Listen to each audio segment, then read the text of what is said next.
Greetings, this is me, Zara Bazak. Uh, haven't been feeling well, so from the last, whatever I'm doing, whatever I do, I do it with very little energy. You may say that I sound energetic and all this here because I'm bedridden most of the times. Uh, I stand up and eat my food. I don't. So please don't think now I'm using my also this health. But this is what it is, right? This is why I'm like this. It's not connecting. I was a Shia, and I was when Allama Rashid Turabi prayed, I was born and I survived my mother. So it's been like that since I was a Shia, right? I'll just a minute, please. I'll just check why it's not connecting here. This so. There was this person who came, he was apologizing, but I think he got his message sent here because, the way I behave with called offer and all, and I can't take these debates type things. So hope you, when you come here, I hope you'll be kind enough to tell me if what religion you come from, and then we can discuss this. I think that would be better, right? So all my life, what I've done. If you're a smiley, please tell me which religion you come from, so then I can by through that way, I could know because, I also have these inhibitions against Muslims since I've been showing them, and they just go on little things like this and that to prove me wrong or something. I don't know, it confused me or something. Uh, it's been very hard for me. My stomach hurts. I mean, it's really very hard for me. I don't want your sympathies. I just want you to understand how hard it is. Maybe you won't understand because even someone has cancer, I wouldn't understand, right? So I was a prayer of Allama Rashid Rabi, and then I was doing things wrong in my childhood. My mother used to punish me like I used to abuse and all this, right? And Allama Rashid Turabi, he's a Shia. He was a Shia religious scholar who passed away in 1973. This is the man. It's been really terrible for me. Like I've wanted to obey my mother, and never ever say anything to my mother or my father or things like that. Just be an obedient daughter. But it wasn't happening, and every time I used to go and say sorry, and things were like that. I worked on myself, my manners and all. So please don't blame the polytheists or whoever you want to blame now. I'm an ex-Shia, ex-Muslim, so some people even come here blaming that I was never on the right path or the true path. It just triggers that, I've never cried for myself when I was, something bad used to happen to me. But I would abuse my grandmother for the setup and all. Then my mother would take me in and punish me in my childhood. And since childhood, my father's family has made me notorious as an angry human, angry person, right?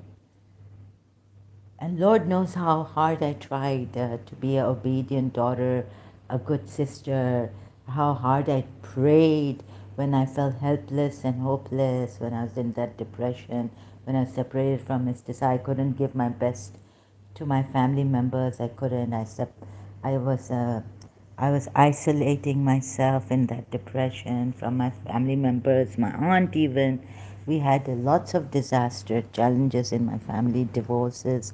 My aunts couldn't take it. One youngest aunt couldn't take it. So we've had many challenges like this. And the bad words have been there, and even curses in our family. You know, I could have learned a lot of bad words, which I did in the end. I mean, living in Karachi.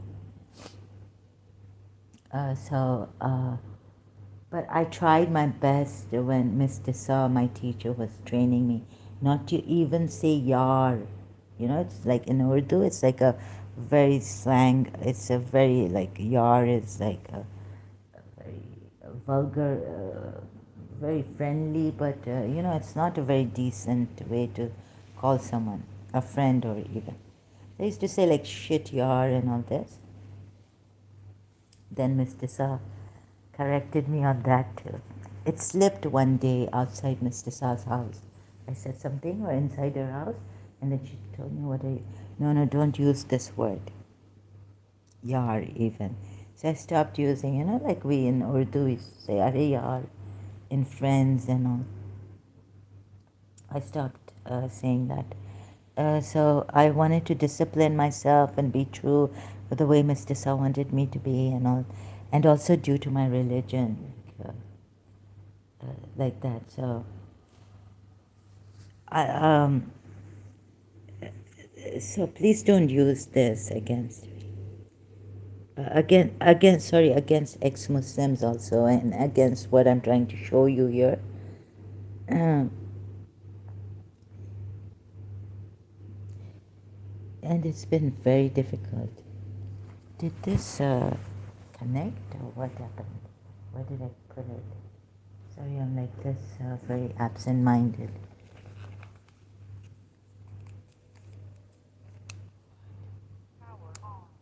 What? It's not connecting. Okay, now it's connected. So, my ears. Okay. I have to now. I have to come out with my past again. So, uh, inside, I was like now. I wasn't going pillar to post to every my Sayyids to ask them like, what shall I do? I can't brush up on my manners and all this. All right. So please don't use personal attack, you know, madness, mad human being. How can we even discuss with her? Since I did say that if you come here honestly and I know where you're coming from, we can have a discussion, not a debate. So now I want to know where you're coming from. Like which Islam are you coming from? My condition is such that I take it a moment at a time. I couldn't even plan my life anymore. So my teacher had told me take a moment, a day at a time, or a moment at a time, and it helped a little bit. So this, okay, it's loading. I have some internet problems, very slow, and the router is not that good. It doesn't cover much. So, do you understand that sometimes when I'm talking, it feels like I'm, you know, not like I'm screaming or shouting and disrespectful? I really have had many Muslims who've come here and listened, and then they've done something. They don't even like, acknowledge the truth about Islam being wrong when I'm showing them simple ayats. So if you want to promote your religion by coming here and taking advantage of my condition, don't do it. And like showing that you are very good mannered and you know I'm failing. I've always failed in life, whatever, even the love, the spread. His Highness Khan Shia, that part of Ismailism, that part of Islam has passed, so you can go to them, right? If you want that. So now, I just feel it's a shame. It's this Quran ayahs, like a lot against. So what if there were many gods? Like it's a shame against polytheists. Some of the ayahs, like Abraham says here in against polytheists. O my father, I fear lest a penalty afflict thee from Allah, most gracious, so that thou become to a Satan a friend. O my father, serve not Satan, for Satan is a rebel against the most gracious. So you think because they're worshipping many gods for you and for Abraham, Abraham says here, yes, O my father, to me hath come knowledge. This is Surah Maryam ayahs I've been reading out, not numbering them. O my father, to me hath come knowledge, he says, which hath not reached thee, which has not come to you. So follow me, excuse me. I will guide thee to a way that is even and straight.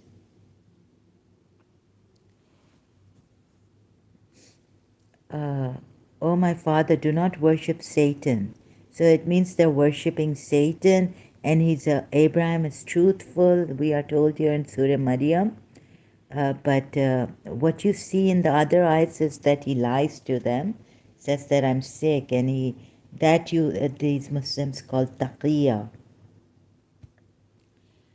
right? He was a man of truth, a prophet. But you see him lying, and if he had that power, because he says, with this knowledge that God has given him, he didn't need to take a stick and break the idols. He could have just said, with his power, move. Like Jesus Christ said, fall. And they would have fallen, all of them, except the bigger one. And he could have said that to them that I have done this.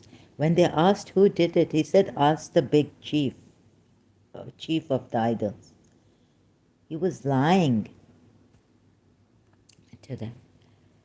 So now, I know the main thing here is that it's unreasonable, it's unjust, these ayats to the polytheists and all, and also Surah Tahrim ayat, Surah Azab ayat, which I still feel is wrong, whatever it's a forced marriage of Zainab bin Josh, but I don't think the Muslims care about this. Oh, Surah 33.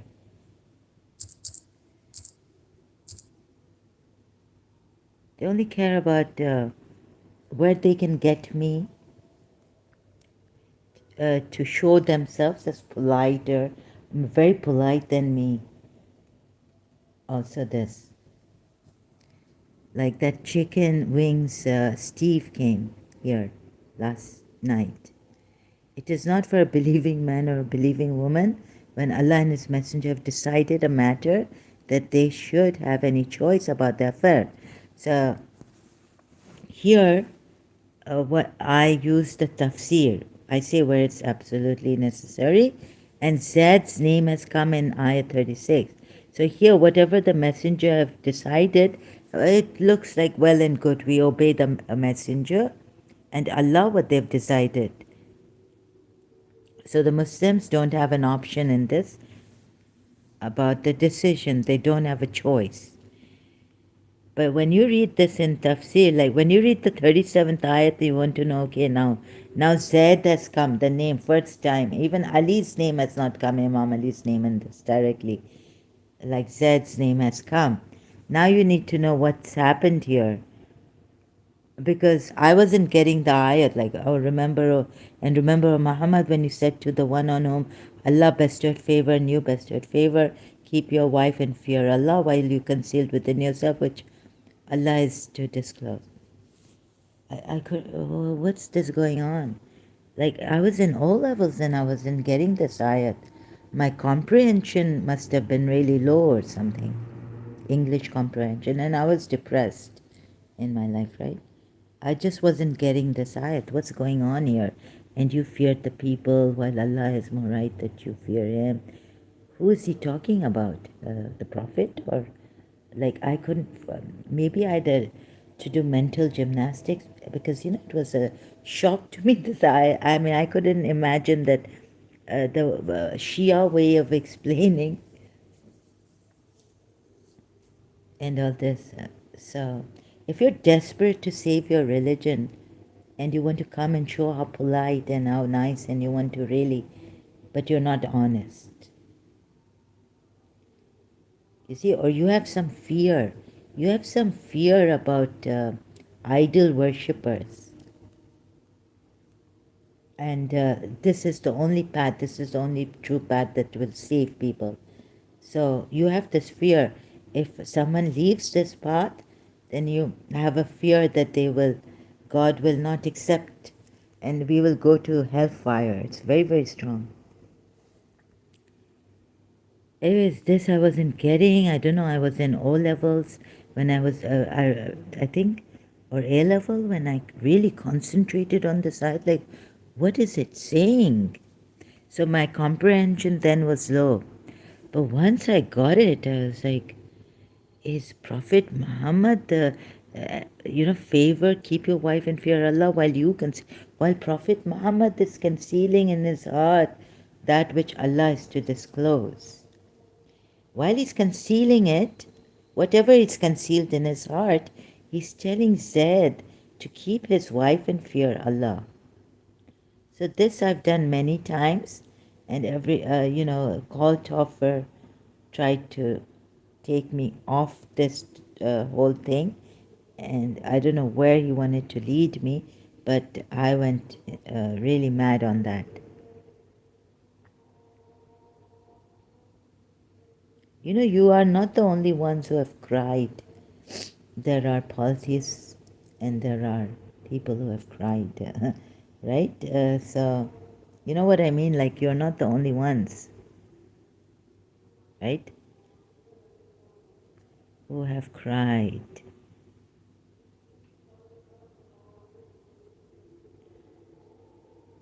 For others. And have you ever cried for polytheists? Even if, like, what if God says that no, you can worship me, there are many paths to worshiping me. You can worship a stone if your heart is clean. I will accept that, right?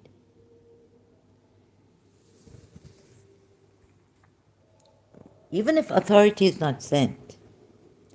Like, some people don't have the knowledge which Abraham was given, and they were following gods, false gods or something, you would say. So follow Abraham, and you have to follow him to gain knowledge. You have to keep, company with Abraham and follow him. So that part too, like what?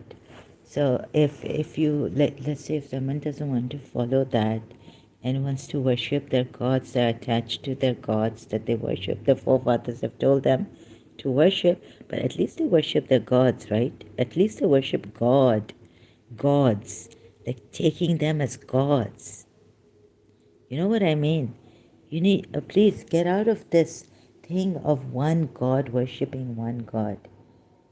No matter how many gods you worship. But Abraham says here it's Satan in Maryam, when I showed you Surah Maryam ayat. They didn't think it was Satan, right? It's the thought, it's the intention also with the thought that makes it wrong or right. It should. Let's say I worship I'm very attached to someone I love and I worship them.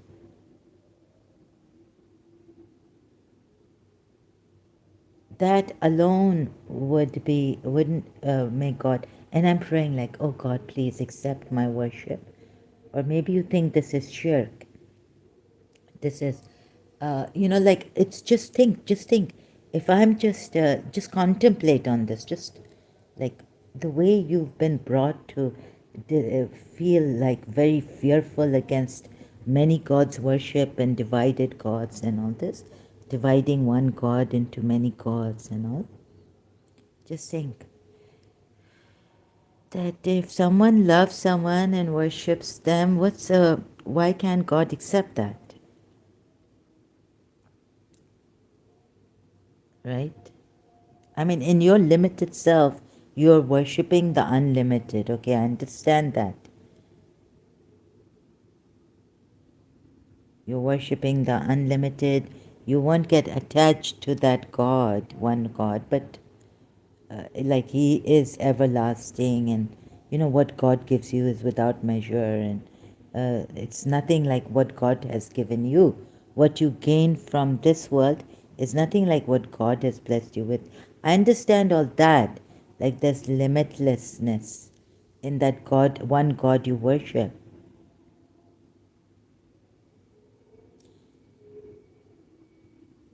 right? So when I start to, as a ignorant person, just very attached to my teacher, or my mother was taking care of me, or I had an elder sister, very attached. I love my aunt, a grand aunt, and I just can't live without them,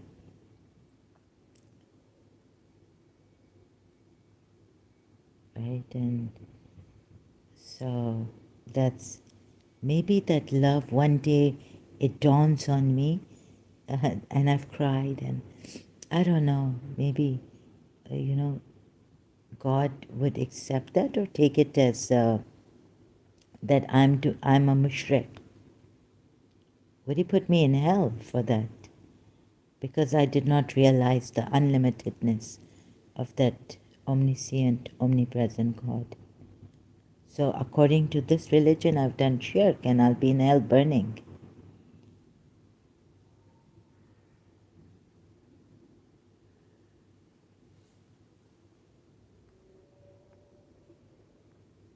According to this religion,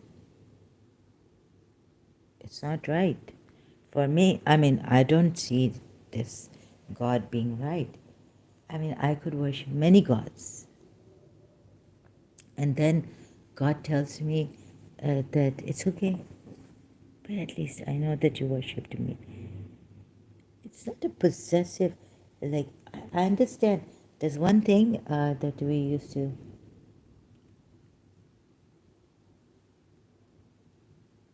say about the Old Testament was that there's one possessive, angry God, and then comes that Son of God.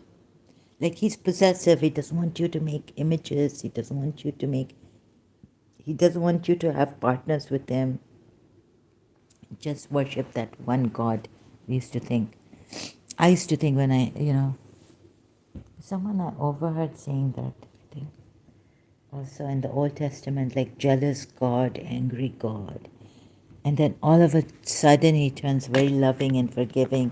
The Son of God has come and all this. Yeah. So doesn't it here seem like, it doesn't seem at all to the Muslims that this could be a very possessive God, like, I'm only one, worship me. Like, so you come into oneness. And about Durud Sharif, yeah, my mother told me when I was in college to recite 86 times, something like this. I don't know the numbers, if that's a sacred number or something in Islam, Shia Islam. But she told me, like, if you say this, like, no black magic, nothing will come to you. So every time I felt like my health was not chronic fatigue or very tired all the time, I would recite this Durud Sharif, Tasbih, 86, 87 times. I don't know, my mother gave me. That nothing will, no evil, no negativity will affect you. You become immune to this. So, and to say like Gora Hari Das, that since now you're an ex-Muslim and you don't believe in Holy Spirit, that's why all the demons are attacking you and all this. No, it's been before also. So please don't be that desperate to, try to either say what you believe in, that no, she's not Radharani, or she's not, she's an ex-Muslim, and see how she's behaving herself.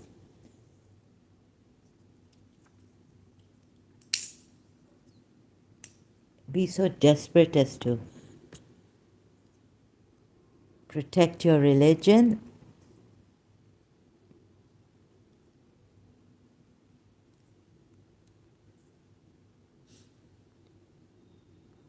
and confusing people.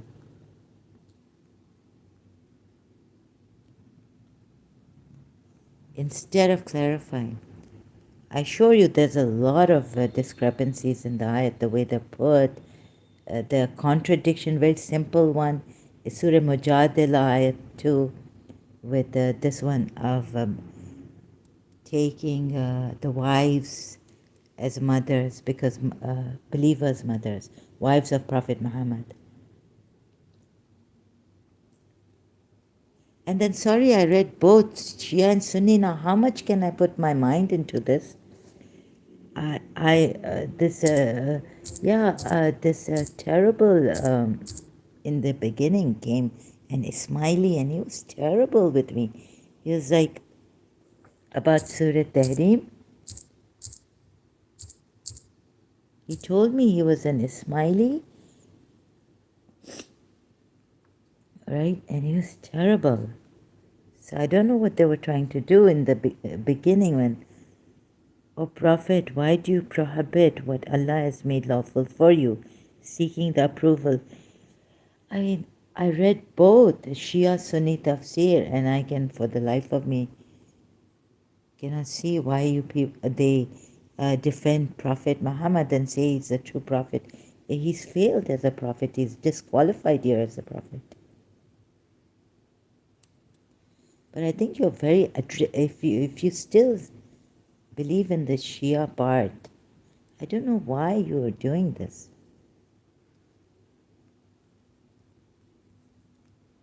Scaring me that if she doesn't believe in the Holy Spirit, oh, that's why the demons have been attacking me since I didn't even know in my childhood that there were demons attacking me. Later on in my life, I found out when they got my aunt rather than me. Actually, they were supposed to get me, not my aunt, possessing her in my room. I still have the clutter of, my mom. Like when it started happening, the possession, she lost her senses. Like she lost her consciousness, and someone else took over her. And then, slowly, it was like she was unable to talk, and when her teeth were cluttering, like, and then now whenever I go on my left side resting, I feel a pressure on myself and my head and my neck and my jaws and my mouth. My teeth start to clutter on their own, and I'm like, at first I was scared that I might lose my senses, lose my consciousness, and get possessed. But it's not happening, because they tried to possess me, but it wasn't happening. For many things, like trying to stop to do some bad habit that I gained doing, I started doing, I prayed like my aunt had told me in Dubai, 46 times. Now I don't know, 45, what is the sacred number? What is the reason for 42 times? Say Nade Ali. And I had learned Nade Ali from a very 2.5 years old, when my mother put me in Ex-Shia Iranian school in Karachi. I learned Nade Ali from there. So I've said Nade Ali's in my madness for what? So even for the pain and to become good and to protect myself, right, from the attacks of demons. I've said Ayatul Kursi. I've said 4 Quls. I've said many things. Salamun Qawlan Rabbi Rahim from Surah Yasin ayat. Many du'as like this for my well-being. to do a good deed, to stop bad habits, disobedience, bad manners, to become calm in myself.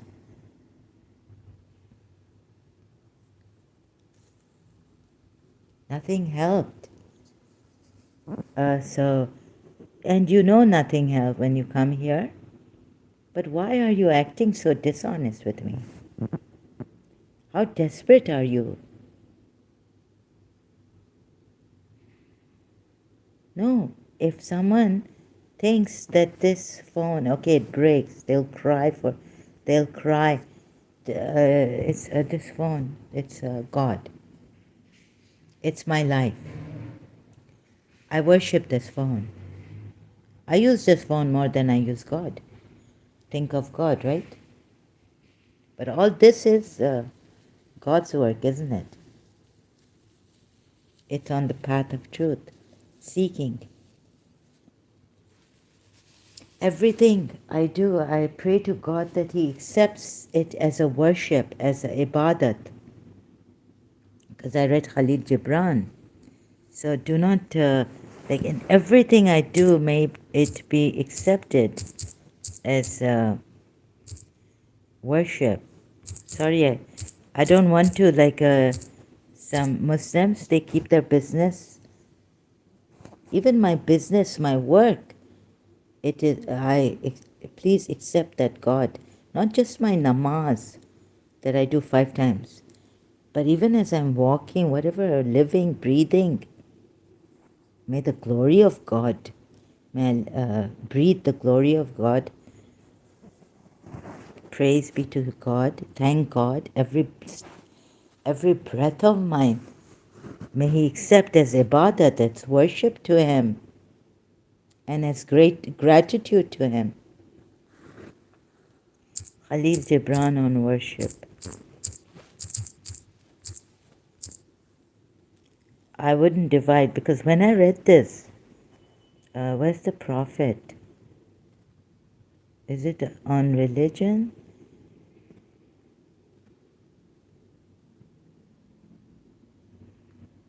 Oh, on religion here. Okay, I don't want to any like copyrights infringement, and I hope my email doesn't pop up here. On religion, and an old priest said, "Speak to us of religion," and he said, "Have I spoken this day of aught else? Is not religion all deeds and all reflection? And that which is neither deed nor reflection, but a wonder and a surprise ever springing in the soul." In the soul. So Khalil Gibran doesn't say the soul is bad or prone to evil, but a wonder and a surprise ever springing in the soul. Quran ayat says soul is bad. Even while the hand hew the stone or tend the loom, who can separate his faith from his actions or his belief from his occupations? So you see, I come from here. I was overwhelmed. I had Khalil Gibran's The Prophet on my bedside long time ago. I was a teenager when. Who can spread his hours before him saying, "This is for God and this is for myself. This is for my soul and this other for my body." All your hours are wings that beat through space from self to self. He who wears his morality but as his best garment were better naked.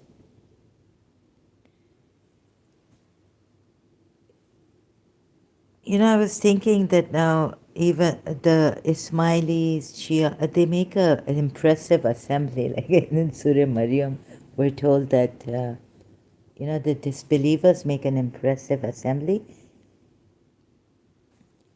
He who wears his morality but as his best garment were better naked.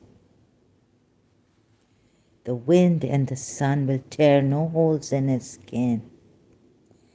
And he who defines his conduct by ethics imprisons his songbird in a cage. The free song comes not through bars and wires, and he to whom worshipping is a window to open but also to shut, has not yet visited the house of his soul. And what does the Quran say about the soul? Prone to evil. And he's not saying spirit, he's saying his soul. Two different things. Whose windows are from dawn to dawn. Your daily life is your temple and your religion. Whenever you enter into it, take with you your all. Take the plow and the forge and the mallet and the lute, the things you have fashioned in necessity or for delight. For in reverie you cannot rise above your achievements nor fall lower than your failures. And take with you all men, for in adoration you cannot fly higher than their hopes, nor humble yourself lower than their despair. And if you would know God, be not therefore a solver of riddles. Rather look about you, and you shall see him playing with your children. And look into space, you shall see him walking in the cloud, outstretching his arms in the lightning and descending in rain. You shall see him smiling in flowers, then rising and waving his hands in trees.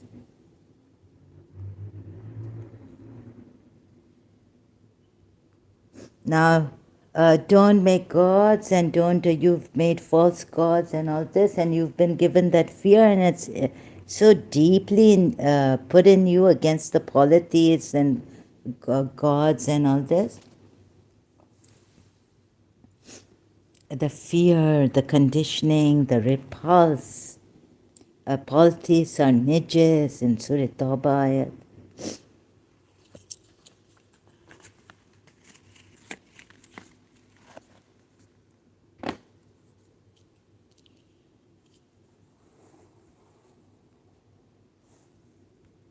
Some of you come and say this is not the true source. And from which true source are you going to take it? From Ahl al-Bayt? Prophet Muhammad's progeny?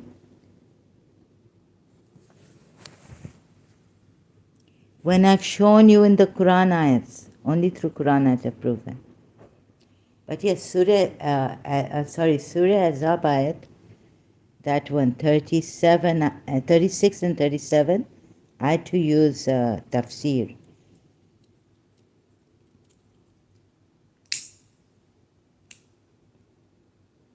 So when you divide your religion, like he has divided it here, and put your soul prone to evil, and many of you, you see, here on one hand we're told that he's ardently desirous of your welfare. He's ardently desirous of your welfare.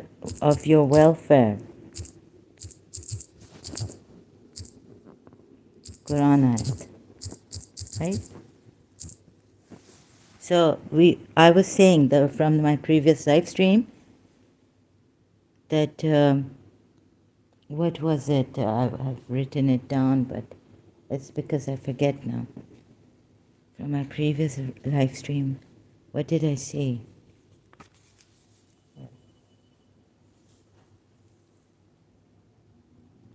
Don't make haste to save people. Don't be in haste to save people. He's ardently desirous of your welfare. Quran ayat give fear of, what's this? Hell. Many lives, not hell. Fire in just one life. Just after one life, yeah, not. So here we are. Don't make haste to save people. Because you know then what's happened. Many will go to hell. Even Prophet Muhammad could not save those people. Many would go to hell, we're told. Many of the jinns and the men, God has said, will be driven to hell, will be destined for hell. Right?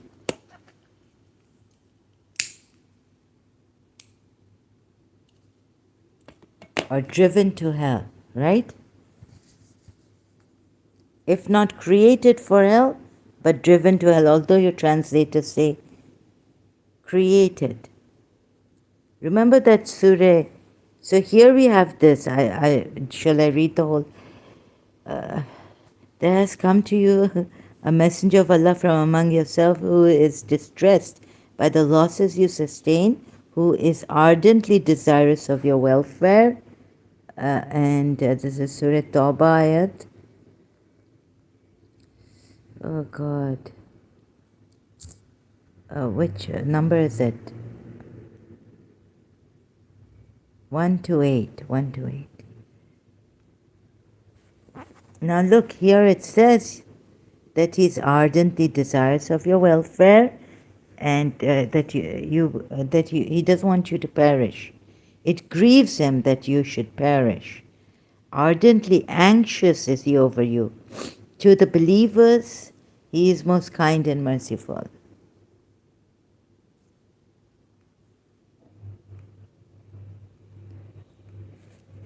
Do not be in haste. Please. You know why? I've contemplated on this, and now I'll tell you my contemplations with the ayats. Like many of the jinns and men, we have made for hell, not even driven into hell, but made for hell, it says. Quran ayat. You see what has happened now? Many will go to hell.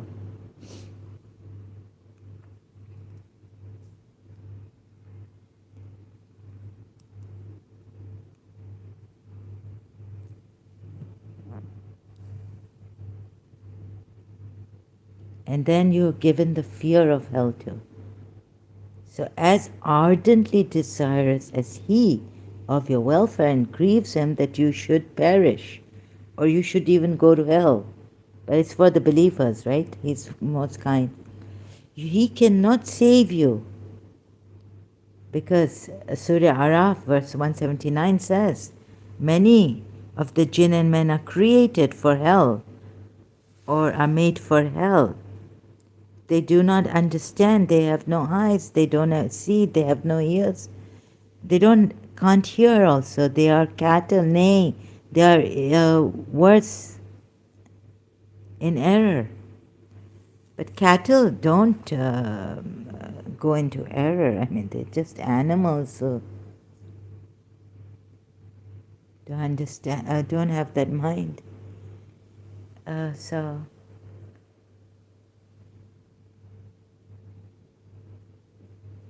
this.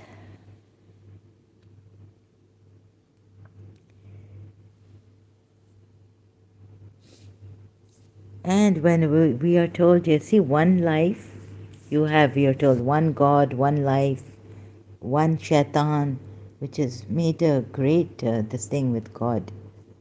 And he's going to mislead many, all except the chosen, mukhlisin, purified. Is mukhlisin chosen? That's what the Shias used to say. But I think mukhlis means chosen, that means purified. I don't know. So if you purify yourself, then you will be from the mukhlisin.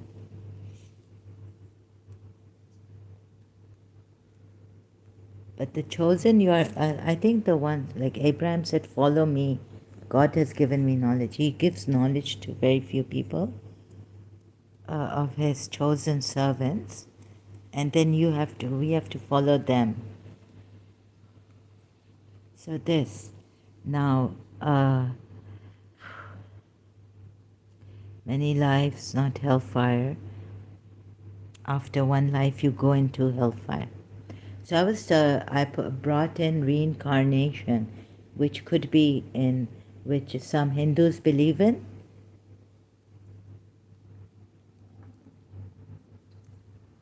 Even a Shia I know who turned Buddhist, but he was very scared. He told me he was scared when he was telling me because he said he started to, not trust me. Like, I hope you're not going to, are you a spy or something? I said, no, no. Why would I tell anyone and spy and this and that? So he was a Shia, he turned a Buddhist. He's no more now. You can't even get him, to change his religion. He was telling me also that this God, merciful God, burn, burn, burn, burn. So I gave him my stupid religious thing. So I couldn't see his side. Then later on, after doing all this, like he just got it from the very beginning that a merciful God who is merciful cannot do this. Like not even a very, very cruel person. He knows because he was a Shia. His wife was a Shia. And that Imam Hussein, there was Yazid. But he was saying still, no, a merciful God cannot put people into hellfire forever, or even hellfire burning, burning, skin coming out and then burning, burning. And I could understand his side until he was alive, unfortunately, that a merciful God will never do this. And you're saying, like, what are you telling me? That your Allah is this, that spirituality. He said spirituality is vaster than religion. So I could understand him. I was like, no, no, uncle, uh, Allah, uh, because Allah is there, that's why spirituality is there, right? He said, no, no, not because Allah is there, the spirituality is there. Allah is confined to this religion, but there's a divinity. Like what he was trying to tell me was that spirituality is vaster than religion. And I couldn't get him at that time, but now I got him.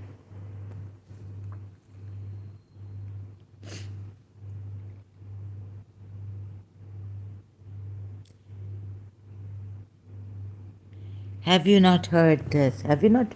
I've read this, oh, you're going to say that the Western. So I read, because, like in schools, colleges, I could have been like Dr. Khalil Andani to have taken that subject where you study Islam, but you also study comparative religions. And you can do a PhD in that. There was a college in London, SOAS, South Asian School, South Asian, SO, South, something like that, okay? So I could have done comparative religions and studied even spirituality.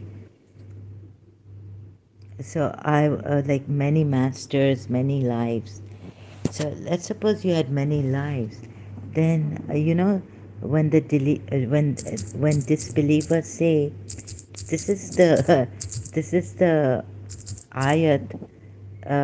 Yusuf said he sent me a Sayyid, Shia Sayyid, in an email saying that's why there's no reincarnation.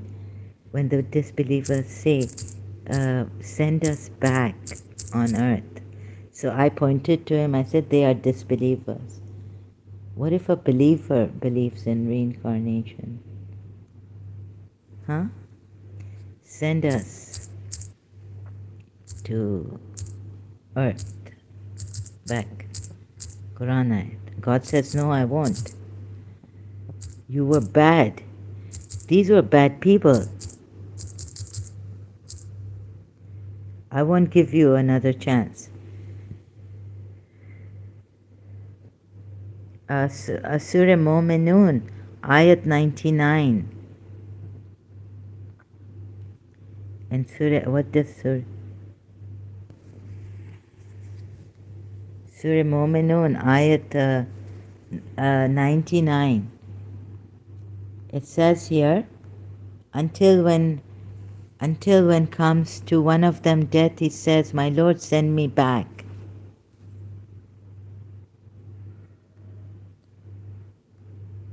For what? These are disbelievers. How do I go to the next ayat here? Okay, here. 100. That I may do righteous in what left behind. No, indeed, it is a word, he speaks it. And from and before them is a barrier till the day they are resurrected.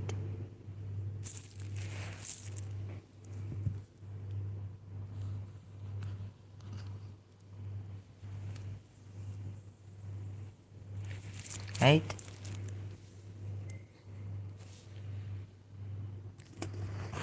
This in no way proves that there's no reincarnation now.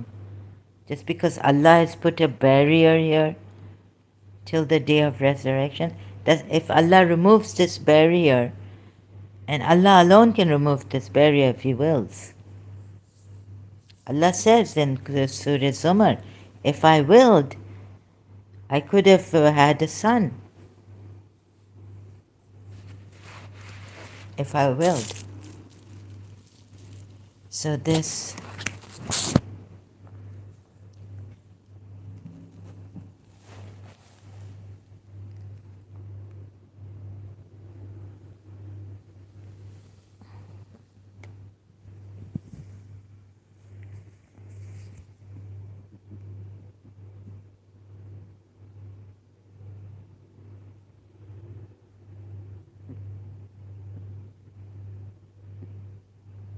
so only one life you get here. Ouch. Oh, my stomach, this pressure. I think it's hurting. I may have some problem. This so ardently desires of your welfare, and so we want to save more people. Wouldn't it be better that if now departing from these Quran ayats, just to show you that there are discrepancies and how unfair they are towards polytheists, but if you don't want to see it, it's up to you. If what I showed you, I started with that. I didn't know how to start. You want to say that here instead, and you want to, or there in Surah Azab, you want to say that Surah Azab, that I'm not listening to you. I've listened to the Shia point of view, right? If you want to say here, how much are you going to defend the Prophet? If you're going to say here what was hidden in his heart, Allah had not disclosed it to him. Disclosed the secret to Prophet Muhammad. Allah did not need to disclose the secret to Prophet Muhammad for me to still say that he's a pathetic counselor, marriage counselor. You see, what he was hiding was enough, right? It says he was concealing, so within himself. Here, this is enough. You don't have to tell me about this, right? I've already explained this to you, but you don't want to listen. Or what? You need to explain this part to me, but already here Prophet Muhammad has failed for me until here. Which Allah is to disclose, to him it can't be. To Prophet Muhammad it can't be. Because while you concealed within yourself, it's saying Prophet Muhammad concealed within himself. What did he conceal within himself? What could it be? Concealing within himself and telling Zaid to keep his wife and fear Allah doesn't make sense. Concealing within himself, which Allah is to disclose to whom? Prophet Muhammad, right? Or what? The people. And even if Allah was not disclosing this to Prophet Muhammad, that he would marry Zainab bin Jahsh, right? If you want to say that Allah had not disclosed it to Prophet Muhammad, that there would be a divorce.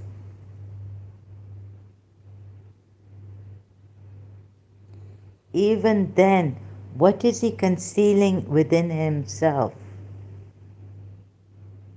What is Prophet Muhammad concealing within himself?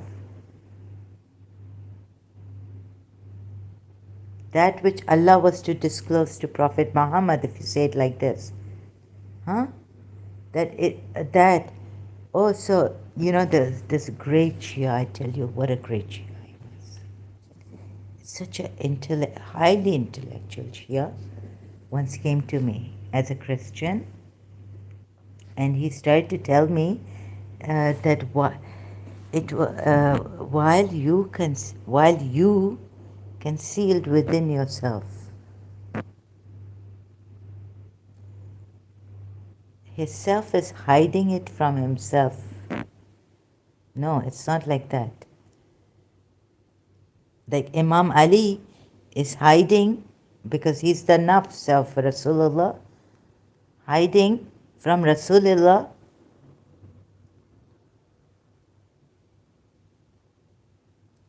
How can it be hidden, concealed within Rasulullah? Okay, so this really great intellectual being was trying to lead me. This is like, ooh, you know, this one was highly intellectual, like highest intellect of. It's like Imam had come in disguise. And I got so angry at him. Okay, so it's like the highest intellect has come. Imam knows, only Imam can know this, right? That while Prophet Muhammad concealed within himself, while you concealed within yourself. Now, who is the you? Who is the you? Prophet Muhammad. Was his nafs concealing within himself? Or was Prophet Muhammad concealing within himself? So if his nafs, Imam Ali already knew this. Should have come to Rasulullah and told him, Rasulullah, you know what is hidden within yourself. Please don't tell Zaid to keep his wife and fear Allah. Because you know the Shia say that Nafse Rasulullah Aliun Waliullah. Right? Nafse Rasulullah hai Ali. Right? So Ali knows already, right?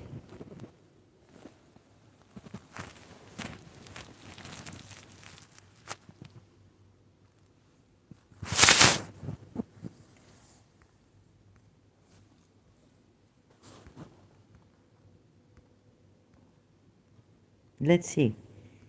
Really, this Shia, I tell you, this Christian was a disguised Shia. Telling me something like, you know, that in a very desperate situation, to save his religion of one God, and his prophet. So he's saying to the one you said, okay, I've granted favor and Allah has given favor on him, you bestowed favor. Keep to yourself your wife and fear Allah, but you can وَتُخْفِي, right? This word does not say you as nafs. وَتُخْفِي, right?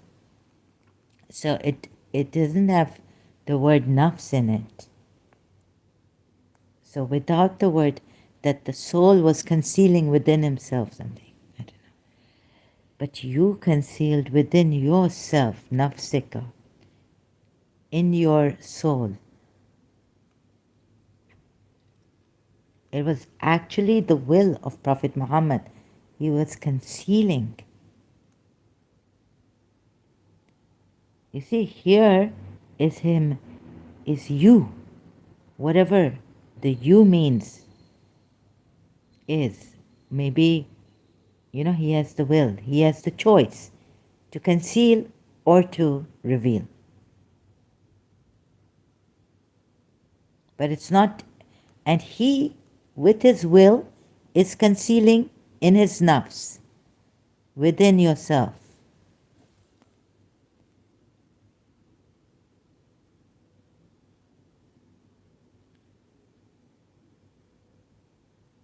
So he knew what he was concealing. Prophet Muhammad knew what he was concealing in his soul.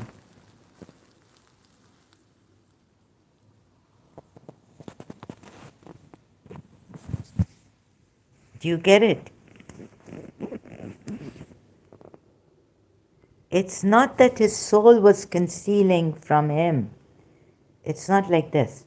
It's not that your nafs was concealing from you. No, it's you were concealing within your soul.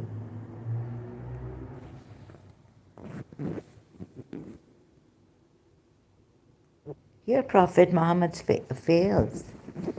Then there's more. What the Shia say about, oh my God. And you feared the people while Allah has more right that you should fear him. He's telling the people. But here, Prophet Muhammad, and here also, the Shia reasoning didn't make sense to me. And here also the Shia reasoning didn't make sense to me. That we gave her to you after this. Now, I'll tell you one thing. The sources the Shias take from Imam Ali and Imams, where at first, now you're telling me that source, I have to look at all the sources to see which source makes sense. Or in my way, I will seep through the sources too. And I will say, yes, here Ibn Ishaq is making sense. Ibn Ishaq is making sense. This is a true history that the Al-Abad would not want you to know. How Prophet Muhammad tortured Canaan, Safiya bint Huwais' husband, and killed him.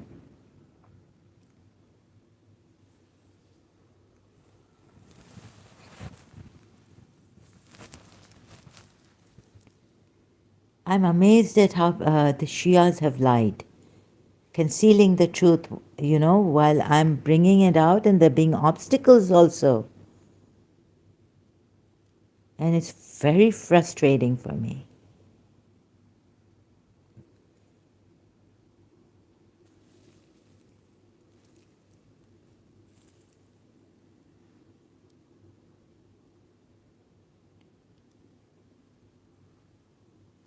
My goodness.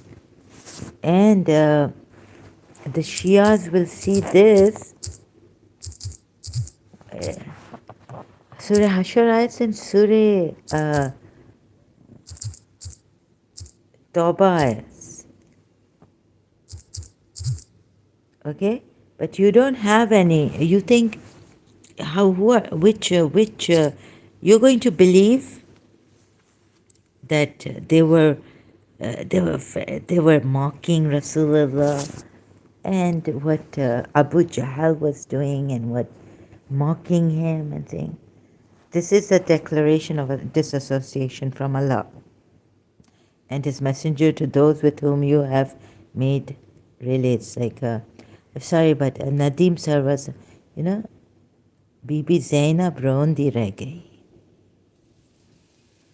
You've made the policies cry, but you only have a heart for the Shia. Yeah, okay. Okay? Look at you Shias now. Right? Who are you crying for? The grandson of Rasulullah.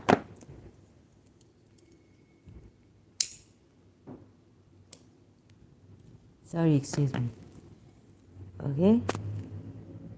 His messenger. And you're going to say that she is a rebellious female whom they used to, the worship, you know, like a rebellious female.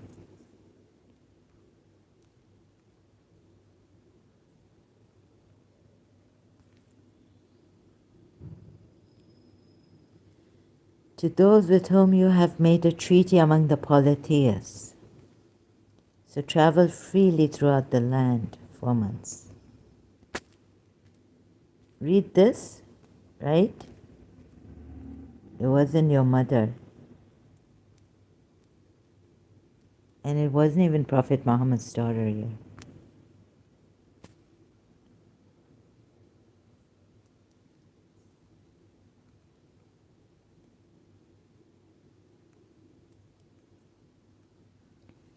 So what you believe in, you will be thrust into. Because you made the polytheists cry. Blood.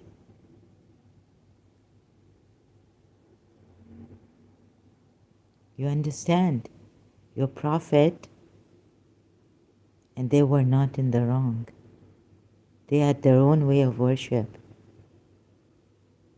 You divided God's worship. They haven't divided God's worship. And you want to come here and play that cunning card with me, good manners and all. And I'm the mad human.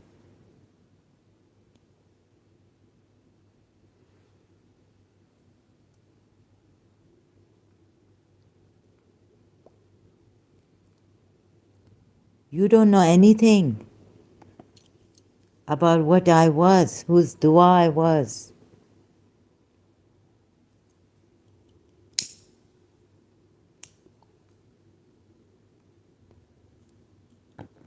You just come here to show your good manners along with, oh yes, don't be disrespectful.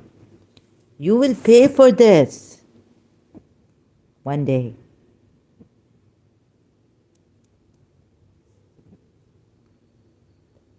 What if polytheist religion is true? Then nothing will happen to you. You have other lives until you learn your lesson well. So you're going to take that for granted. Ungrateful people that you are. Very ungrateful.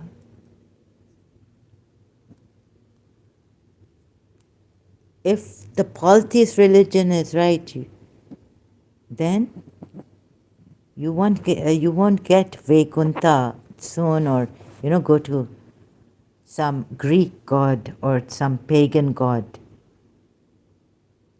where you meet that god near that tree Sidratul Muntaha or somewhere beyond, and you enjoy that place.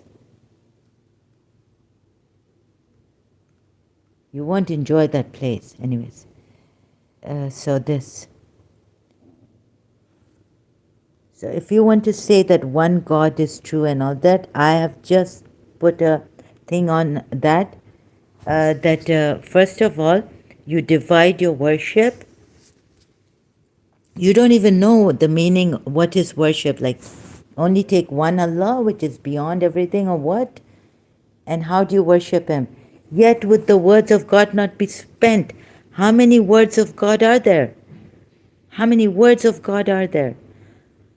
Yet would the words of God, if the seven seas were ink, and if the trees were pen, yet would the words of God not be spent. How ungrateful you are. Can I say that? You will say many things against polytheists. There's one God, but there are words of God that the seas, seven seas cannot, if they keep writing with pens, keep writing, yet the words of God not be spent. And you've limited you don't worship this words of God, right? Yet the words of God not be spent. You don't worship the signs of God.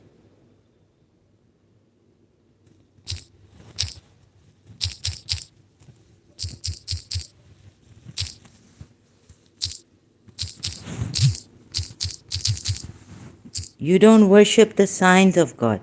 Verily Allah is Almighty, All-Wise. Through all the trees in the earth, though all the trees in the earth were pens, and the sea. I can't even, I misread the words, because I'm tired, because I'm struggling with my energy. I thought I would find someone.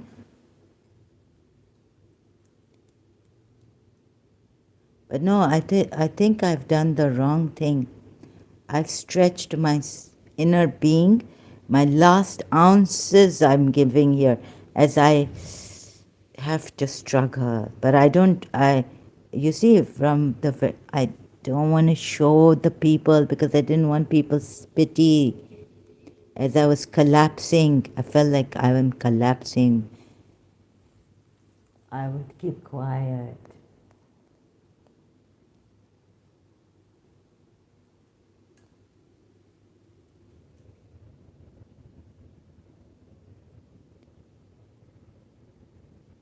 Though all the trees in the earth were pens, and the seven seas after to replenish it, yet would the words of God not be spent. And you're saying they have million gods, or they have 365 gods. Toba, toba, toba.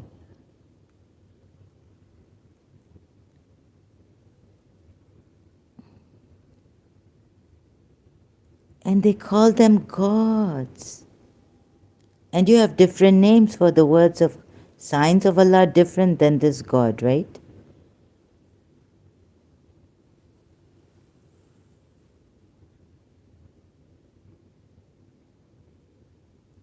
You have divided, you have duality, and yet you're saying, what?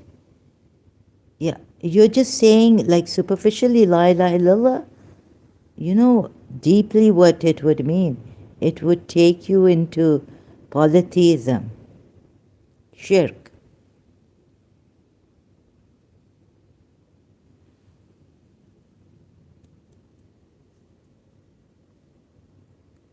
If you say it like that, La ilaha illallah, there is no God but one God.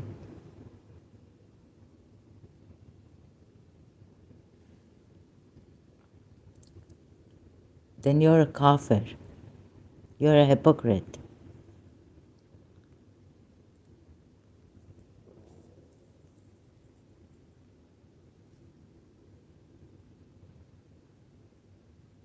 Either you merge everything with God and you say everything is God.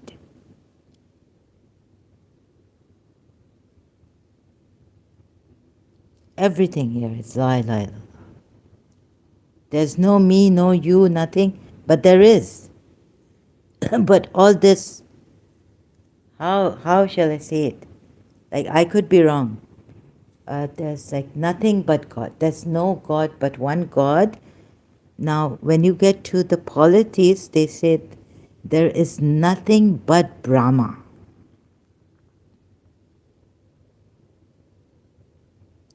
Right? Isn't that better? Although they have Vishnu and Shiva, What if they say there's nothing but Brahma? And they can say this. You are Brahma, Aham Brahmasmi. You are Brahma. This is Brahma. That is Brahma. Everything is Brahma. You won't have a problem with your mind.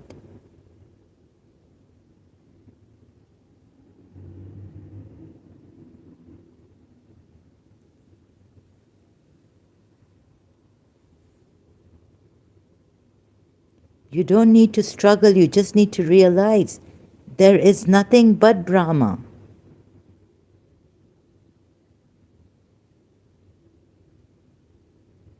When you get into the proper God, proper alignment, you don't say there is no God but one God. Because there are so many names of God. What is this apart from God? Then everything you're saying, like Dr. Khalil Andani about Shia Islam, he reminded me that God is apart from everything.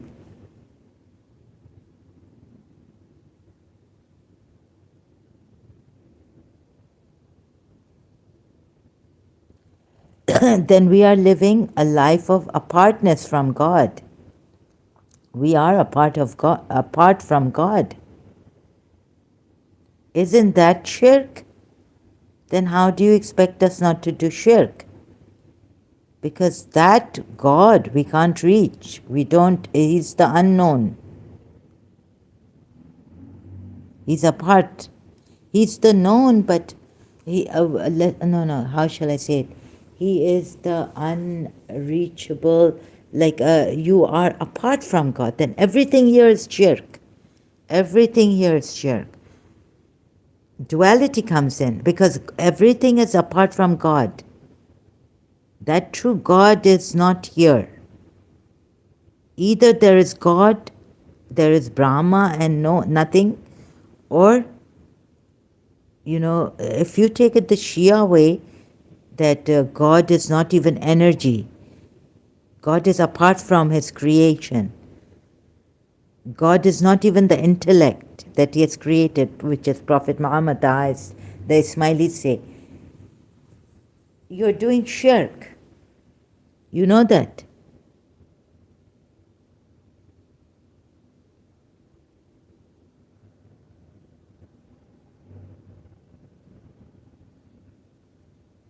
I don't know how I came up with this. I get confused in philosophy and all this. But the reality of this is that it is quite deep, logic, philosophy. But it is a reality of this philosophy, like. So I don't know how I brought this out. So saying that there is no God but but one God, and then you put this one God apart from every other thing that He has created, Shay, or humans that He has created, then hasn't He done shirk, which you cannot avoid? Forget sin. It's shirk.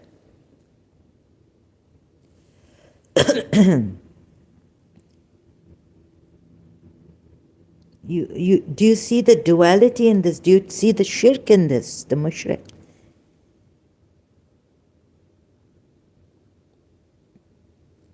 Now it's just by the word of Allah that you take care of your life, because it's a blessing, and this, so you take care of your health and life and be a healthy person, and all this nourishment God has given you here. But this is all apart from God. And what if someone comes and tells you that this is shirk? Better to be pantheistic. That not God is in everything, or we are in God.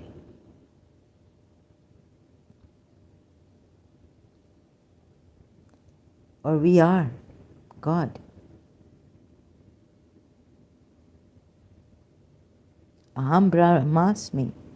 We are aligned with it. It aligns you to God, meaning there is nothing but Brahma. There was a Hindu, Dr. Goswami, who got this.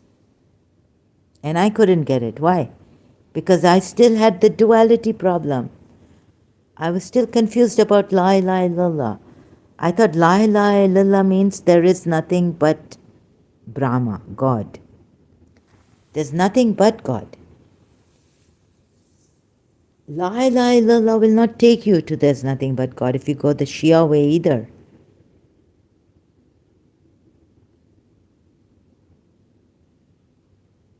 Because God is above and beyond everything that you can describe. Even your God doesn't come in the minds put together, Imam Ali has said. Then it's all shirk here. Everything is apart from God. God, although this is the creation of God, but in this creation also there is shirk happening, which God has a problem with here in this Quran ayahs. So this, no, I don't know how to explain this further. I don't even know if I've said this properly. You see, La ilaha illallah is that there's only one God. There's no God but one God. But you know what in Hinduism means when they say there's nothing but Brahma? Now you can see, I mean, the material values, value or this, values will decrease, but that this is all the glory of God. This is Brahma. This is Brahma. Not even the glory, but Brahma. Then your whole life is Brahma. There's no distance. There's no fear.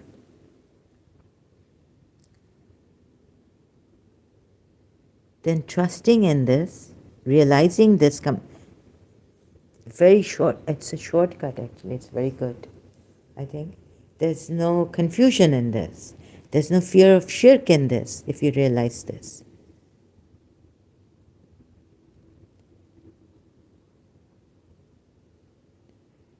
You say, your God says about polytheists, so many gods, but here we have the words of God, 7 seas after it to replenish it, yet would the words of God not be spent. And you're saying God and the word is different. God and the word is different. There's a distance apart. The word is apart from the true God. Then you have to take the hard way like Imam Hussein took and sacrifice your own and yourself and all this to make the Muslims realize that there is no God but one God. Because every life, everything you do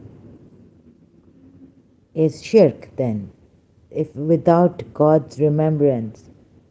And if you're doing it for yourself, you have to see, because even Prophet Muhammad says that shirk has many,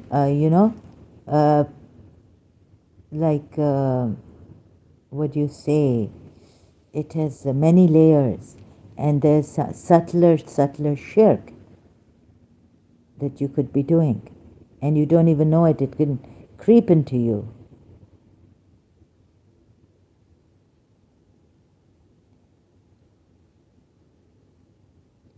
So it's made harder for you. You don't even know that shirk has crept into you. If you look into your hair, if you have a haircut and you're enjoying for 5 minutes your new hairstyle, right? You could be in trouble for shirk.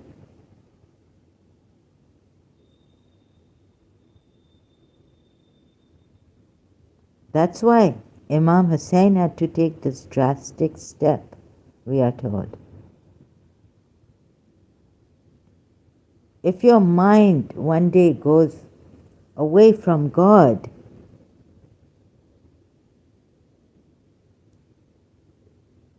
Isn't that shirk? Pleasing yourself or pleasing someone else or thinking about your girlfriend or your house.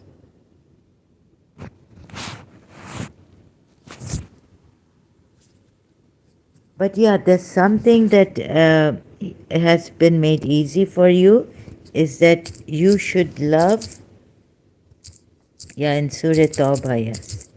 You should love your 24. Yes, so you can go this way. You can see if you can love your fathers and all, but not more than. Yes, so this has made this ayat has made it easy for you, mu'minin, believers, that you can love them. Yeah, so this is your duty also, that you do good to your parents and to fellow believers, kindness, and love them, but not more than, but at the same level.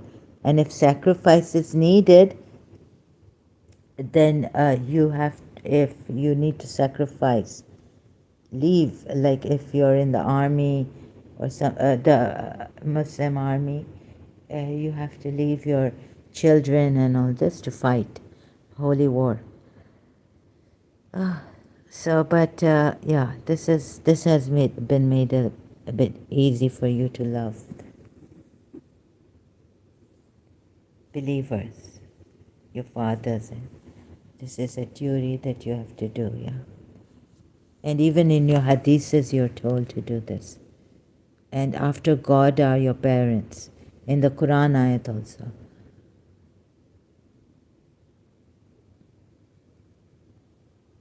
And be good to the orphans and all this. Doing good deeds is also acceptable. Yes, it's.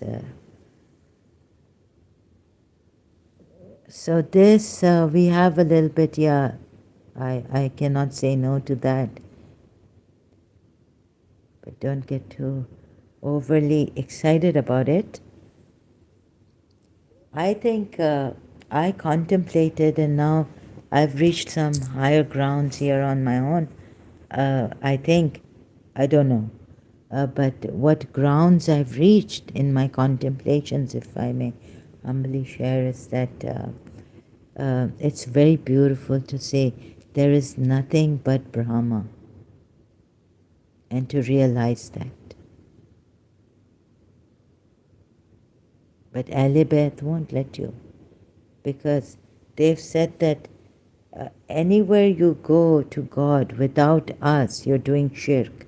You'll be not going to the true God. So if anyone says that in Shia Islam, we were told that you're not worshipping the true God if you go without the guidance of Ahl al-Bayt. You will not be worshipping the true God. So this and so any more questions, punishment, or that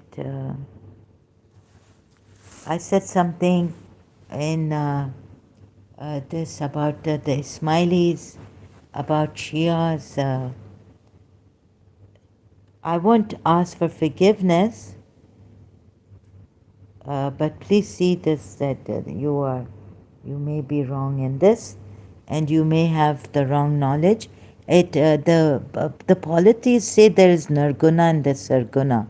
Like both ways. You can either worship God directly, and you can worship Him through idols and all this.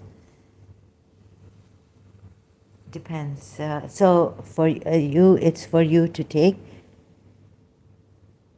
and see which one is. Both of them, they say, are true, but it's the nirguna is more. Sri Sri Ravi Shankar ji was saying, I think, if I may quote him, I'm not sure if I should. If I'm not mistaken, what he meant is that the Narguna side is harder, in life to do than the Sarguna, which is idol worshipping or worshipping God through something. So this, and what else is there?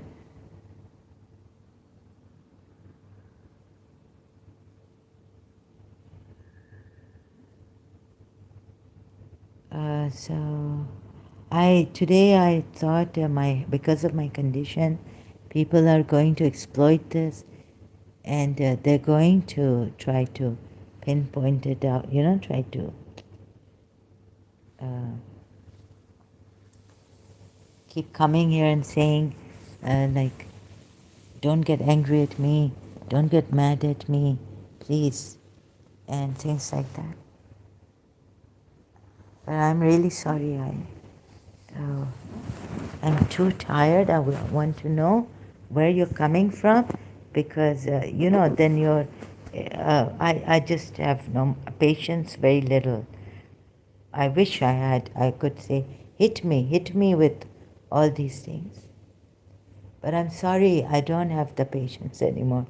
I tried, and in life, I've always wanted to be an obedient daughter and tried my best with, if I couldn't in action fail, then with the prayers, praying to God to make me an obedient daughter and all this and like that, right? So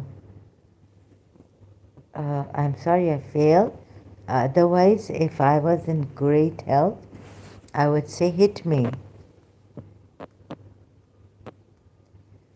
But I've been exhausted. Salah ad-Din coming, not realizing it. I explained to so much. And we've been frustrated. Like, I don't know how the Shias and how this person came recently. Also, like, I don't know. I don't have the stamina. And, Christian Prince, I admire him also. Although I think he's better than me. And patience. He's got loads of patience. Sometimes, like, he'll call you my friend, right? He'll say, my friend, do you see this? Depends if you, even as a Muslim, if you question him, he makes sure he answers you. At times he'll be very like, out you go, no, I don't. So it depends what you trigger in him, but at times he can be very patient with you. He will answer you not like loudly as I do. So at times he's got and he's got lots of knowledge. You see, I'm struggling, so it's like frustrating. Although I know that I found discrepancies in the Quran ayat, and by one mistake here and there, you will not be okay. You may correct me, but still, if I may show you some other way, that this is not the right. Like I showed you in my previous, where was it? Surah Hud.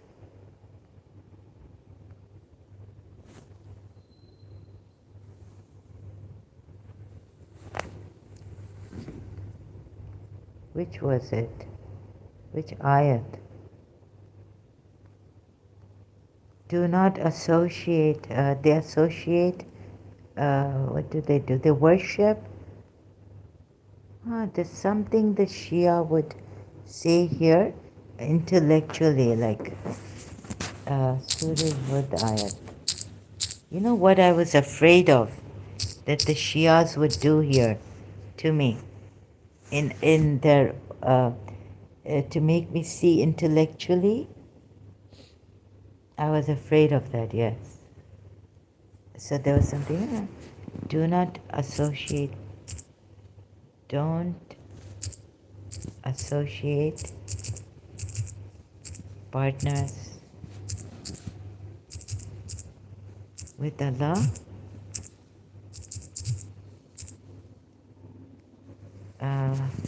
when authority is not sent down.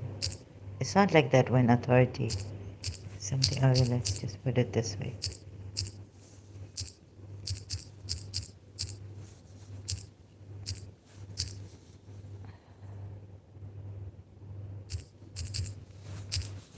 Send down. Surehad ayat. Is it Surehad? No, it's in. Sorry. It's in seeking into setting down. Sorry, I forgot now. It's in Surah Hajj. I think.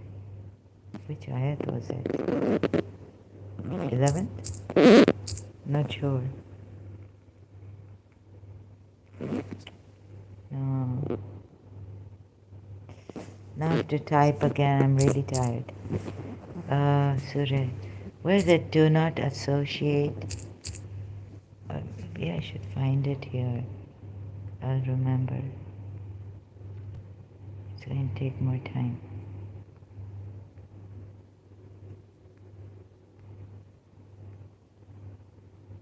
'71.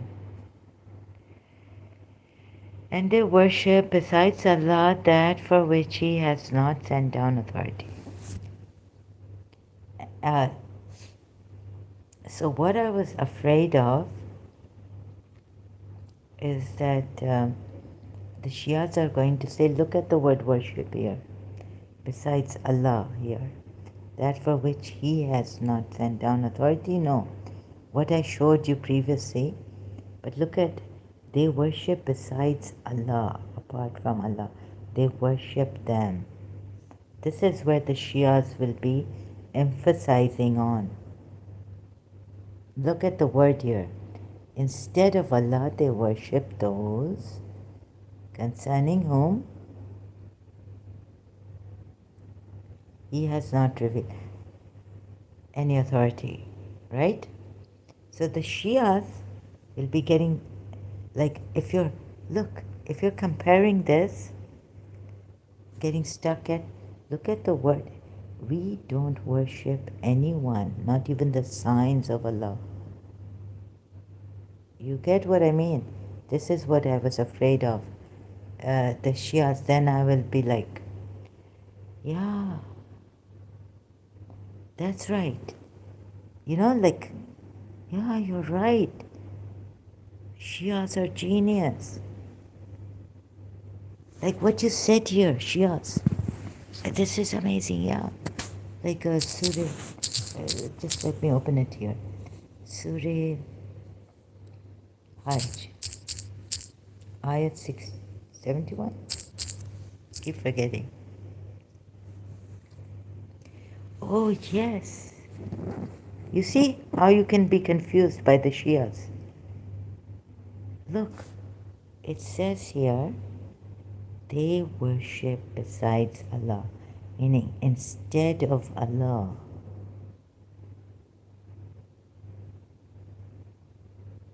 Right? Amazing.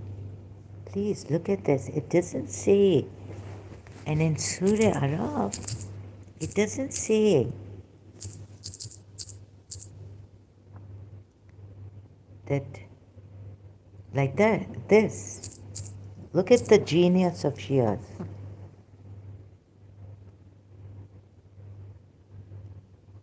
I'll show you the genius. Shias. Genius mind of the Shias.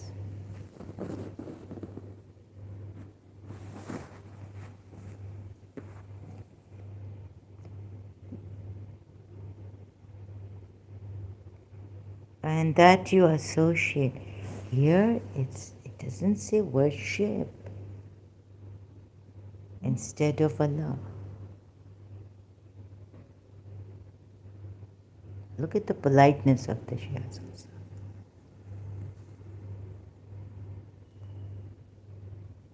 Look, just be calm, Please be respectful. And a genius Shia is showing you here. Dear people, right? It doesn't say worship. And that you associate with Allah that for which He has not sent down authority.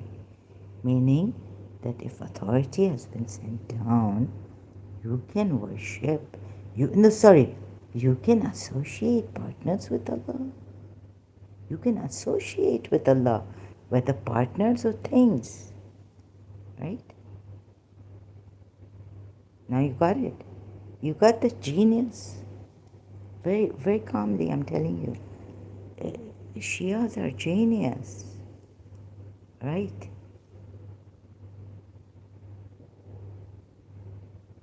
Very true, right?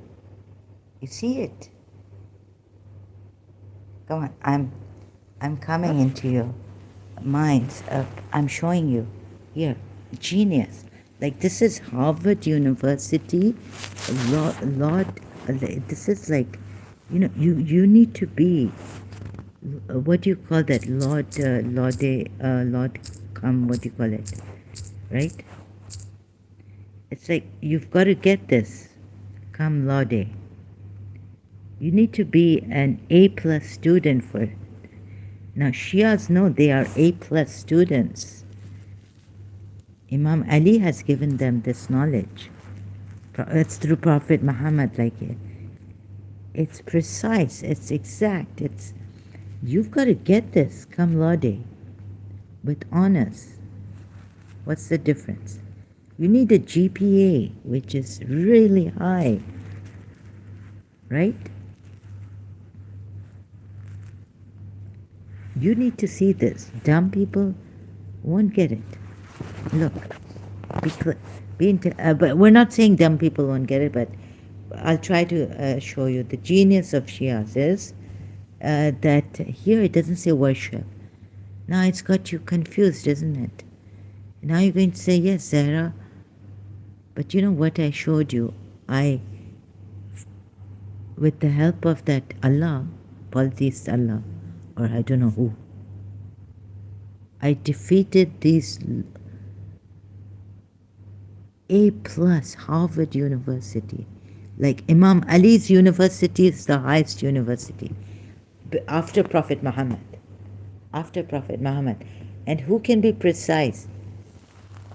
Allama Iqbal says, Allah Allah, boy Bismillah, idhar, Mana Zibbe Azim as Ahmad as, what does he say? Bisar, son. Allah Allah, boy, like the best exponent, the best expounder of this Quran is Ali. And the Zibbe Azim sacrifice that was ransomed is Hussein. Allah Allah, boy, Bismillah, son of Ali.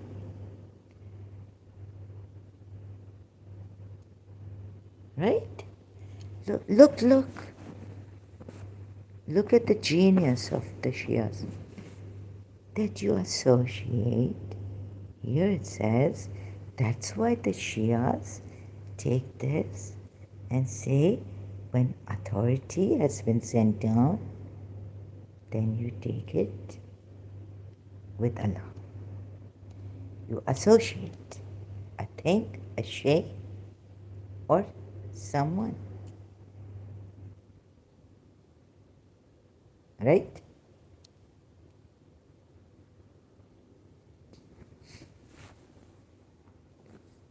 And there, I got Shia, Ali. And they worship besides, they worship. Here, because it's put here, they worship besides Allah. That's why we don't take this verse to be the same as that. Because it says they worship apart from Allah.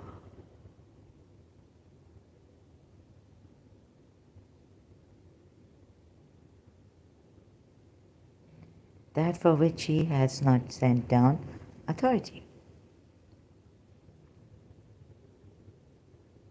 right? It's like that chicken wings last night. Chicken wings, Steve.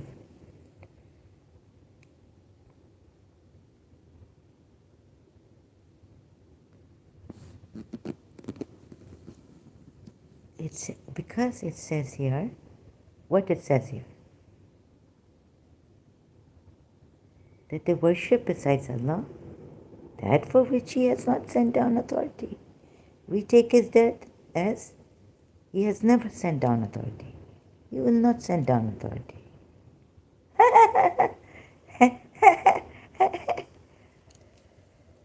Sorry. So, that's why here we don't take authority. But there it says with Allah. That's why we take authority. Even though, so I told these Shias that I didn't know what to tell them. I came online to make a fool out of myself. I didn't know what I was going to say, right? I said, I'm coming. And there was a Shia force stopping me. Look, you're going to make a fool out of yourself. Don't do it. You're being stubborn. You're being like this. You just don't want to understand the Quran the way it should be understood. Look, there's a Hazir Imam, His Highness Al Khan. Look, don't do it. And I'm having some pull and tug. In my previous live stream, right? Look, don't do it because, the Shias are very geniuses. They will put you down here. And they worship besides Allah. I thought Shia is going to come. And they worship besides Allah. And that Hazir Imam is going to win today. Even the Ismaili Imam, Dr. Khalil Andani, Henry Corbin, this, that, you name it. They're coming after me. And I'm going to make a fool out of myself. And they're going to say, look, and in a very subtle manner, don't do it, Zara. Because we can show that you are being stubborn. You're not seeing our part, not listening to us. Don't make a fool out of yourself. I came with this live stream, previous one, and I looked at this, and I said, oh my God, you know what, here? I wasn't planned, and I was going to, really, the Shias are going to win, Ismailis. 12 are Shias with the Ismaili Shias. Guess what? I just wiped them out in 1 minute. I said, if Allah, you see here, when worship besides Allah, never worship anyone besides Allah, right? So then it suddenly dawned on me during the live stream that this part, for that which He has not sent down authority, it should have been, for this He would never send down authority. For this, He would never send down authority. This is how your Allah should have put this ayat succinctly. Since in Surah Araf, the Shias use this to have an opening that with Allah you can associate for which He has not sent down authority. That for which you cannot associate with Allah for that which He has not sent down authority. But then the Shias have an open room here, saying that, look, this open room, that's why we do associate Ali, we do associate Prophet Muhammad with Allah, we do associate the house of Allah, Abraham and Ishmael made. I think there was one alim, I was reading Mizan or some maybe of Tabatabai about this matter, or a Shia article, if I'm not mistaken. So that's why the Shias say that since in this Surah Araf verse, it says, for that for which he has not sent down authority. Could mean that if he has sent down authority, which he has, which the Sunnis trouble us about, that they associate with Allah, Prophet Muhammad, paying allegiance to the Prophet, and even in Surah Fat, is like paying allegiance to Allah. The hand of Allah is on the hand.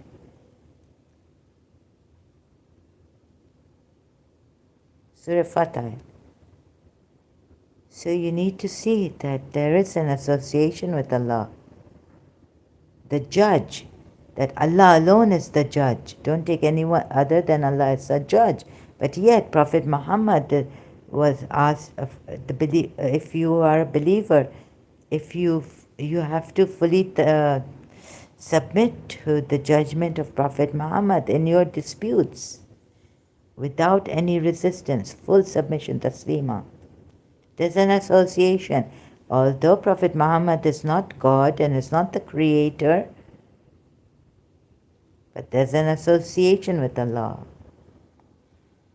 So according to this ayat, I've known some religious scholar, one religious scholar maybe, that I've read, I should not be naming, but I think, if I'm not mistaken, it was Allama Tabatabai's exegesis, Mizan. And let's see if it is like that, or Allama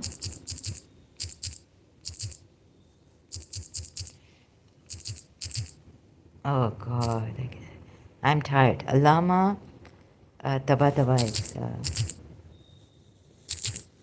I don't think Allama Tabatabai's should have reached this far in Surah Araf, but let's see. But I think I read it somewhere about Allama Tabatabai. Allama Tabatabai saying this about this ayat, referring to it somewhere in the previous ayat, because of Surah Baqarah or somewhere. Now I have to search for it.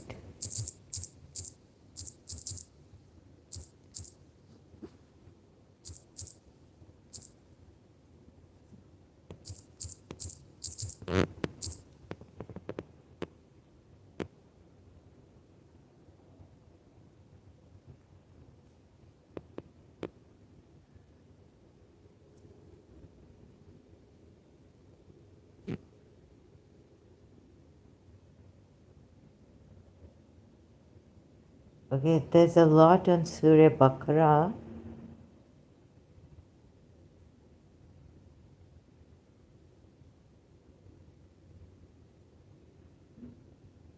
Commentary. Oh God.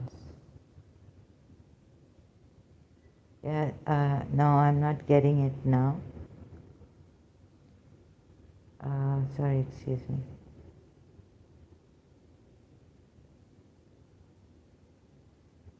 No, there's a lot still on Surah Baqarah. Sorry, it's going to. So, no, it's only Surah Baqarah. So I don't know how to search for this.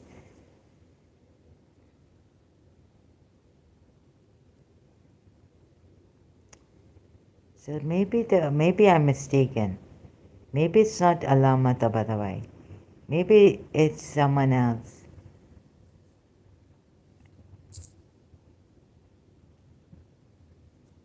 In multilingual Quran, I didn't find it like this. Like the explanation was that Allah, unless Allah sends down authority, like in Surah Araf. So here it doesn't mean that he's never going to send down authority, that he has not sent down authority for it ever. There's a slight room open that you associate with Allah. So I'm sorry about that. I should thank God I searched and didn't find it. And good thing I searched on Allama Tabatabai. So I could have made a mistake. maybe it's in Al-Kafi, what the book I had, or anyway, somewhere I read that you, as for the Shias, that since here it says, it doesn't say for which he has never sent down authority. No authority has ever been sent down. But it says here, and that you associate with Allah that for which he has not sent down authority. Because in Surah Takwir also you see an angel, you see a messenger who is a possessor of power with Allah. But that doesn't mean that we worship him. Just associating partner with Allah. Right? So the Shias use, some of them use this part saying that it's open, like it doesn't say that for which he has not sent down authority, but if he had sent down authority, which he then has sent down authority, but it's implied. It's implied. The association with Allah. Like Allah's house, the Kaaba, Abraham and Ishmael made. Like this Surah Takwir. These are all associations with Allah. With Allah. Surah Takwir ayat. Although the Sunnis take it as he hasn't sent down authority. Look at the genius of the Shias there, right? So here we have, like in 19 and verses 20 and 21, but just 19 and 20, who is this? Who has power with Allah? With the Lord of the throne. He's the possessor of power. It's not Bibi Maryam, it's not Surah Maryam, sorry. That indeed, no wait, verily, look at the words here, ayat. Indeed it, surely, is a word of a messenger noble. It doesn't even say here conveyed by or anything like this, or that this is the word of Allah. It says in another ayat it's the word of Allah, but here it says indeed it is a word, surely a word of a messenger noble. Now you can translate it, you can interpret it as you like, but this is the exact meaning of the ayat, what the ayat is saying, the exact saying. And then, I don't know why this other language is coming that I never use for this Quran. Then we have here,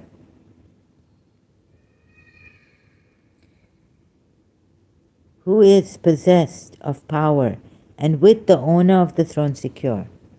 Possessor of power, quwwatan, with the owner of the throne, meaning Allah, i.e. Allah, secure. You have this.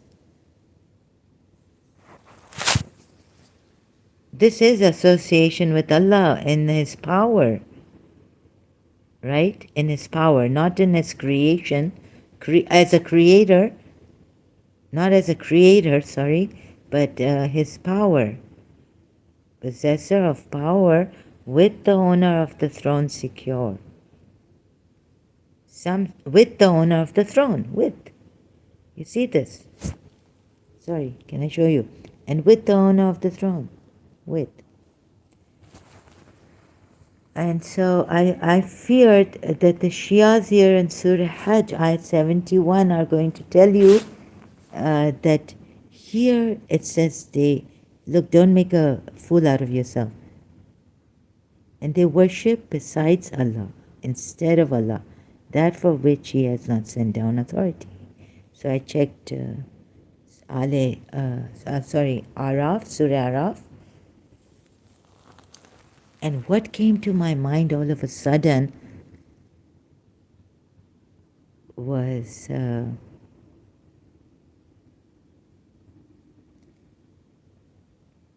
that even the Shias I would surprise, because I just can't. I said, no, I'm going. I have to. There's something wrong here. I have to see, and I'm not going to listen to you Shias, right?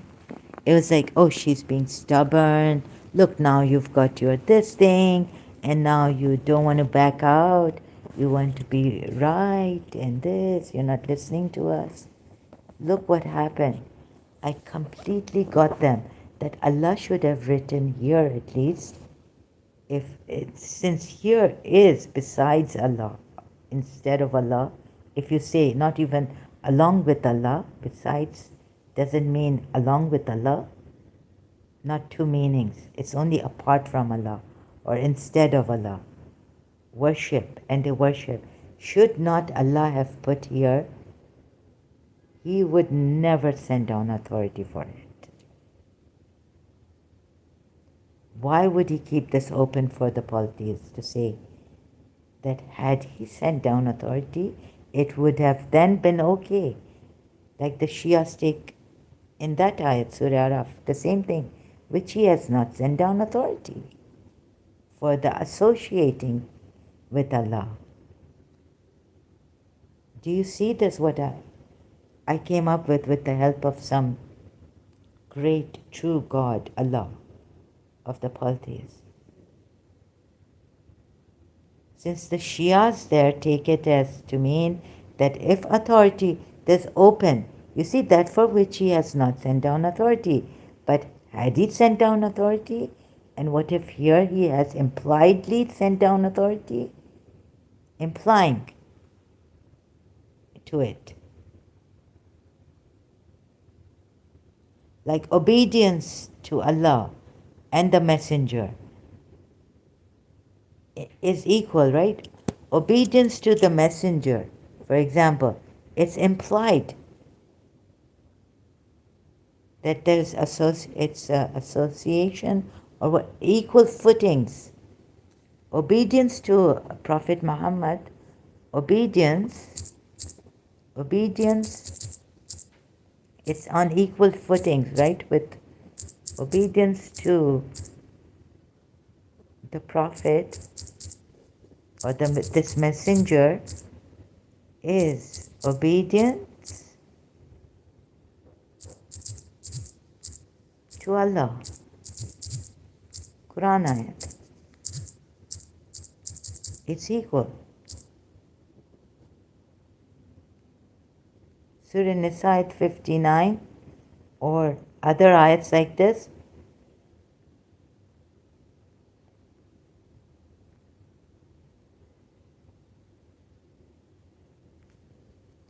There's one very direct ayat. Obedience to the Prophet is equal. I don't know why even Google is hiding it.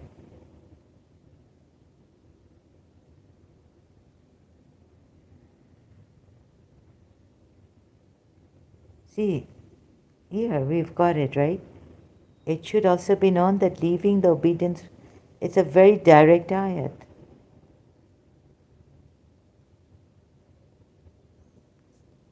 Obedience to the messenger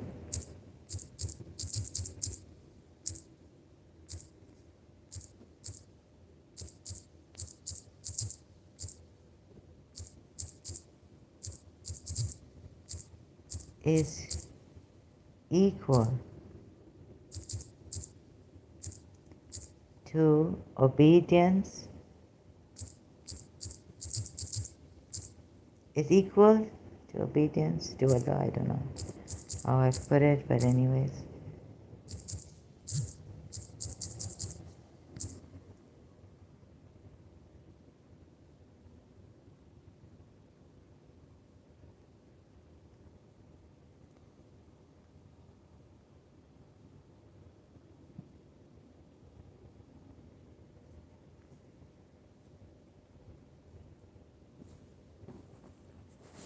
So Google search is for Shias now. Anyhow, it's not letting me find that verse, helping me to find that verse. Obedience to the Prophet. Obedience to the Prophet. Quran ayats. Let's see. Hello. Oh, you believe. It's just giving me this one ayat, Wikipedia also. It's equivalent. You see this, obey Allah and His Messenger. Obligation to believe in the Messenger, obey him and follow his Sunnah. This is a part of what you call it, your rituals or your religion, but you don't call this worship. Okay. But anyways, there's equal footing, like there's what you call that, associating with Allah. This also, if you don't call it worship of Prophet Muhammad, the messenger, the prophet, right? Although there's an ayat which says, don't worship. I didn't tell you to worship me. Don't worship prophets and angels. Something like this. So now you got it. I got the Shias in a better way, in another way, that look, you're wrong. So this was for the Shias, not for the Sunnis, but for the Shias. As the worship is clearly harmful, worshipping them is worshipping one's enemy. Where doesn't Google is I think by a Shia favoritism with Shias. Worship Allah and shun false gods. Yeah. So it's going to waste my time, and so then in the late, someone will come and try. I'll have to struggle with them to show them, and then they're going to use that you are being my weakness to have an upper hand. But I'm really sorry you've lost, Muslim. I'm going to do a short live stream on this. Very, very easy, again and again, to show you that how I caught these Shias. Put their genius in the, down. Gone cases. Only the Shias I got here. Of what I still can't remember precisely. I say, yeah, so here it says, like, apart from Allah, do not worship. But something like this. I was, before coming live stream, the previous one, in my previous live stream. You see? And these people here, the idol worshippers, are saying, we worship these awliyas, although you will say, oh, we worship one God. And they worship the awliyas. And we only worship them that they may bring us nearer to Allah in position. Such a shame that you only worship one God. And you don't even worship His words, but you only worship one God. It's going to be, you're doing shirk anyways. It's very difficult for you. Even as a Sunni, if you say that. Thank you so much. Okay, ouch, my ears are gone. Oh, goodness. 2 hours. Thank you. I have to go now. So, look at this. We only worship. I'm sorry, I just don't feel like saying that I want to cry for the polytheists. Right? I don't want to cry for the polytheists. So unjust. I mean, it's outrageous.